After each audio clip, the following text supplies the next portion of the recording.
Good morning મિત્રો. શ્રી બનાસકાંઠા કડવા પાટીદાર સંસ્કાર મંડળ સાયન્સ કોલેજ પાલનપુરમાં આપનું ફરીથી સ્વાગત છે.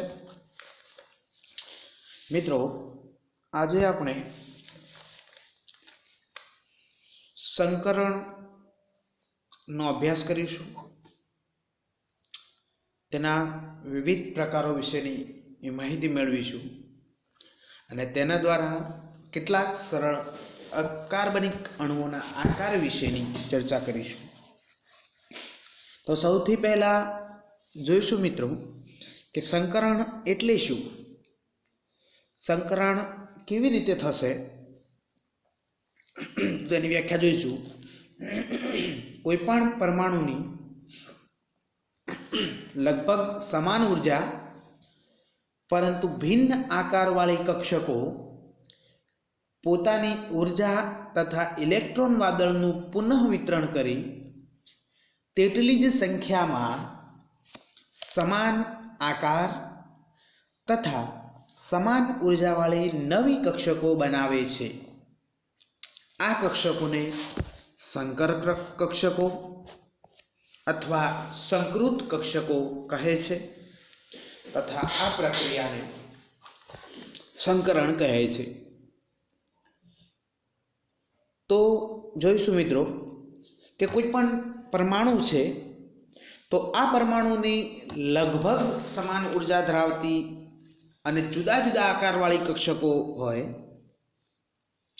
એ કક્ષકોનું સંમિશ્રણ થાય અને સંમિશ્રણ થઈ તેટલી જ ઉર્જા ધરાવતી અને તેટલી જ સંખ્યામાં નવી કક્ષકો આકાર પામે છે.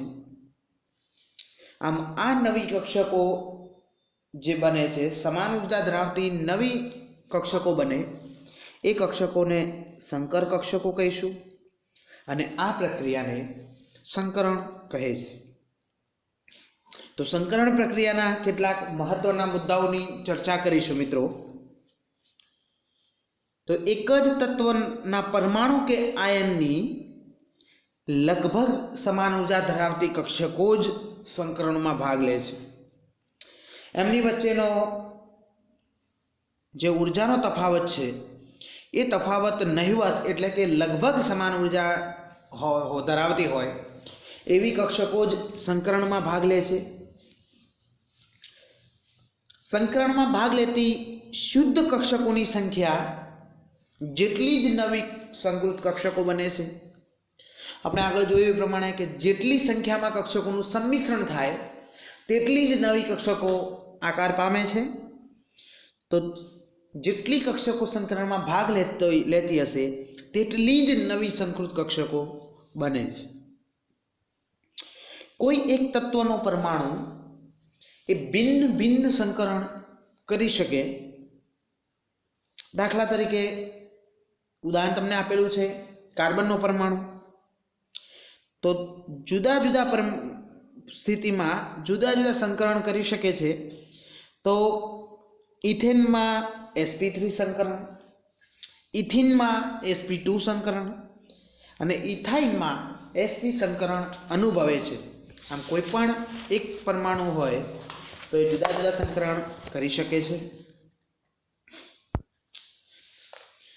ત્યારબાદ મિત્રો, પરમાણુની સંકૃત કક્ષકોનું ગુણ એ દિશાત્મક હોવાથી પ્રબળ બંધ બનાવે છે. તો આ જે સંકૃત કક્ષકો બને એ સંકૃત કક્ષકો દિશાત્મક ગુણ ધરાવતી હોવાથી આ સંકૃત કક્ષકો જ્યારે બંધ બનાવશે તો એ બંધ એ પ્રબળ બંધ બનશે. સંકરણમાં ઇલેક્ટ્રોન ભાગ ન લેતા કક્ષકો ભાગ લે છે.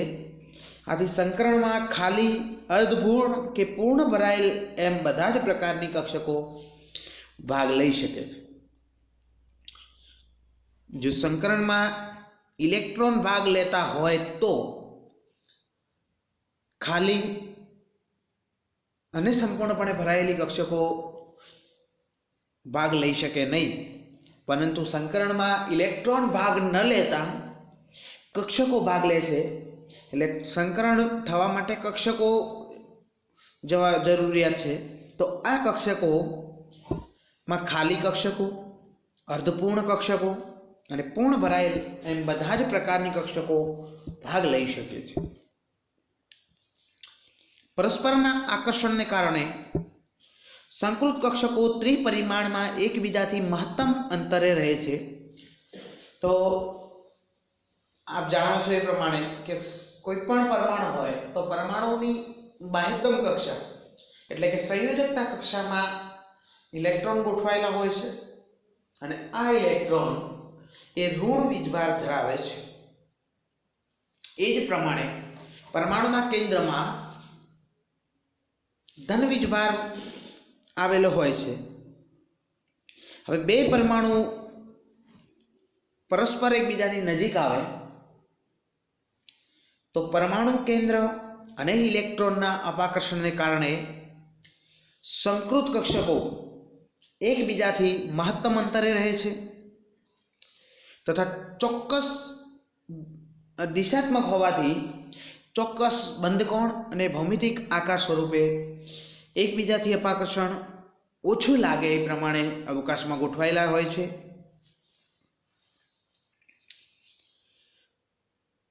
હવે મિત્રો, સંકરણના પ્રકાર અને સરળ અકાર્બનિક અણુઓના પ્રકાર વિશેની માહિતી મેળવીશું. તો સંયોજકતા બંધનવાદ અનુસાર કોઈ પણ પરમાણુ દ્વારા બનાવાતા મહત્તમ રાસાયણિક બંધોની સંખ્યા એ તે પરમાણુની સંયોજકતા કક્ષામાં રહેલા અયુગ્મિત ઇલેક્ટ્રોનની સંખ્યા બરાબર હોય છે. એટલે કે બાહ્યતમ કક્ષામાં જેટલા અયુગ્મિત ઇલેક્ટ્રોન આવેલા હોય એટલા પરમાણુમાં મહત્તમ રાસાયણિક બંધો આવેલા હોય. આથી આ સિદ્ધાંત અનુસાર બીની સંયોજકતા 0, બોરોનની સંયોજકતા 1 તથા કાર્બનની સંયોજકતા 2 હોવી જોઈએ. પરંતુ તેમના મોટાભાગના સંયોજનોમાં તેમની સંયોજકતા અનુક્રમે 2, 3 અને 4 જોવા મળે છે. અને આ બાબત માટે એવું માનવામાં આવે છે કે પરમાણુઓ બંધ બનાવતી વખતે જે ઉર્જા મુક્ત કરે છે તે ઉર્જાને કારણે એમની બાહ્યતમ કક્ષામાંથી ઇલેક્ટ્રોન ઉત્તેજિત થઈ અને ઊંચી ઉર્જા ધરાવતી કક્ષકમાં જાય છે. આ જે તેની ઉત્તેજિત અવસ્થા હોય છે અને આ અવસ્થામાં અયુગ્મિત ઇલેક્ટ્રોનની સંખ્યા અનુક્રમે 2, 3 અને 4 હોય છે. ટેબલની અંદર મિત્રો આપ જોઈ શકો છો એમનો પરમાણુ ક્રમાંક, ધરાવસ્થામાં ઇલેક્ટ્રોન વિન્યાસ અને ઉત્તેજિત અવસ્થામાં ઇલેક્ટ્રોન વિન્યાસ આપ જોઈ શકો છો. આમ આ તત્વોની ઉત્તેજિત અવસ્થા પરથી આ તત્વોની સંયોજકતા સ્પષ્ટ કરી શકાય છે. પરંતુ એસ અને પી કક્ષકોની ઉર્જા, આકાર અને ઇલેક્ટ્રોન ઘનત્વ ભિન્ન હોવાથી તેમના દ્વારા બનતા બંધો પણ ભિન્ન હોવા જોઈએ. પરંતુ વર્ણપટના અભ્યાસ પરથી એવું સાબિત થાય છે કે આ બંધ સમાન આકાર, ઉર્જા અને લંબાઈના હોય છે. બંધોની આ સમાનતા સમજાવવા માટે પૌલિંગે સંયોજકતા બંધ સિદ્ધાંતમાં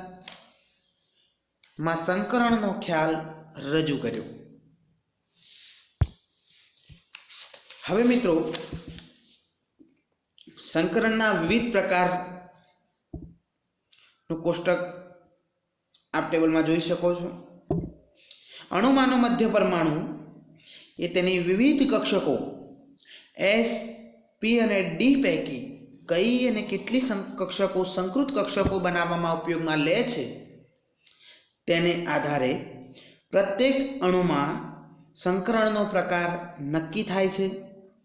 અને સંકરણના વિવિધ પ્રકારો આપ મિત્રો ટેબલમાં જોઈ શકો છો. સૌથી પહેલાં જોઈશું સંકરણનો પ્રકાર.